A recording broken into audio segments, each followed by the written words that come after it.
નમસ્કાર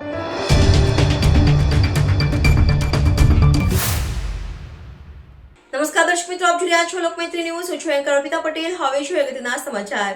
વડોદરા શહેર કોંગ્રેસ દ્વારા આજરોજ ડોક્ટર બાબા સાહેબ ભીમરાવ આંબેડકરની 134મી જન્મ જયંતિ નિમિત્તે પુષ્પાંજલિ અર્પણ કરવામાં આવી. આજરોજ ભારતીય બંધારણના ઘડવૈયા અને ભારત રત્ન એવા ડોક્ટર ભીમરાવ આંબેડકરજીના 134મી જન્મ જયંતિ નિમિત્તે વડોદરા શહેરના વિવિધ કાર્યક્રમો યોજવામાં આવ્યા હતા.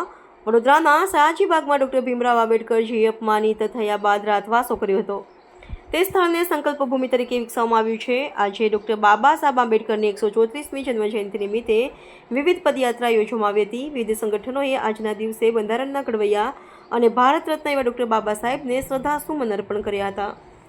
વડોદરાના અલકાપુરી જીબી પાસે બંધારણના ઘડવૈયા ડોક્ટર બાબા સાહેબ આંબેડકરની 134મી જન્મજયંતિ નિમિત્તે વડોદરા શહેર કોંગ્રેસ દ્વારા પ્રમુખ ઋત્વિજ જોશી, વિપક્ષ નેતા ચંદ્રકાંત ભથ્થુ, કાઉન્સિલર પુષ્પાબેન વાઘેલા, કાઉન્સિલર જહાં ભરવાડ, મહેશ સોલંકી, ચેરમેન અનુસૂચિત જાતિ વડોદરા શહેર કોંગ્રેસ દ્વારા આંબેડકરની પ્રતિમાને ફૂલહાર કર્યા હતા.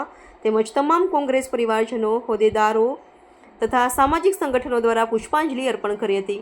Bureau report, Lokmaitri news, Vadodara.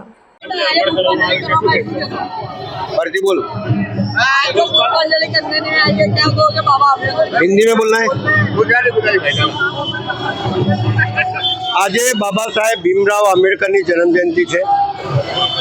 એક નવી થોટ, એક નવી વિચારધારા અને એક નવી લડાઈની શરૂઆત આ દેશના ગરીબો માટે કરી હોય, દલિતો માટે કરી હોય, પછાતો માટે કરી હોય તો એ બાબા સાહેબ ભીમરાવ આંબેડકર હતા. એમણે એક સૂત્ર આપ્યું કે સંગઠિત બનો, શિક્ષિત બનો और संघर्ष करो. આજે આટલા વર્ષો થઈ ગયા પછી પણ હું આપના માધ્યમથી લોકોને પૂછવા માંગુ છું, શું દલિતોને ન્યાય મળી ગયો? શું ગરીબોને ન્યાય મળી ગયો? શું આજે અન્યાય નથી થતું? સંવિધાન દ્વારા એ લોકોએ એક તાકાત બાબા સાહેબ આંબેડકરે આપી, જેના માટે ધીમે ધીમે લડાઈ ચાલુ છે. મારું માનવું છે કે આ દેશને મજબૂત કરવું હોય તો દરેક ગરીબને ઉઠાવવાની કોશિશ કરવી જોઈએ, દરેક દલિતનો થતો અપમાન રોકવો જોઈએ અને મુખ્ય ધારામાં જોડવું જોઈએ. જ્યાં સુધી ગરીબ આ દેશમાં જોડાશે નહીં, જ્યાં સુધી આ દેશમાં ગરીબ ભણશે નહીં, જ્યાં સુધી ગરીબ માણસ અને દલિત માણસ લડતા નહીં શીખે, સારી નોકરીઓ પર નહીં જાય, સારું ખાવાનું નહીં મળે, ત્યાં સુધી આ દેશની આઝાદી અધૂરી છે, લડાઈ અધૂરી છે અને એના માટે લડવું પડશે. આજના દિવસે હું એટલું જ કહીશ કે આપેલું એમનું સંવિધાન, આપેલું એમની તાકાત, એમના વડે હું આજે પણ ગરીબો માટે લડું છું, મહેનત કરું છું. આ દેશને ઉઠાવવાની દરેક વ્યક્તિએ કોશિશ કરવી જોઈએ. વાય લૂંટવાથી કંઈ નહીં થવાનું છે, પણ જો ખરેખર આ દેશને મુખ્ય ધારામાં જોડવું હોય, દેશને મજબૂત કરવું હોય, દેશને આગળ વધારવું હોય તો દરેક ગરીબ માણસને, દરેક દલિત માણસને તાકાત આપવી પડશે, એની જોડે ઊભા રહેવું પડશે અને અન્યાય સામે લડવું પડશે. અને એ જ આજના દિવસે પ્રતિજ્ઞા છે. જય હિન્દ, જય ભારત. ભારતના બંધારણના ઘડવૈયા બાબા સાહેબ આંબેડકરની જન્મજયંતિ નિમિત્તે આજે કોંગ્રેસ પક્ષ દ્વારા પુષ્પાંજલિનો કાર્યક્રમ રાખવામાં આવેલો હતો. ભારતનું બંધારણ એટલે વિશ્વનું શ્રેષ્ઠ બંધારણ.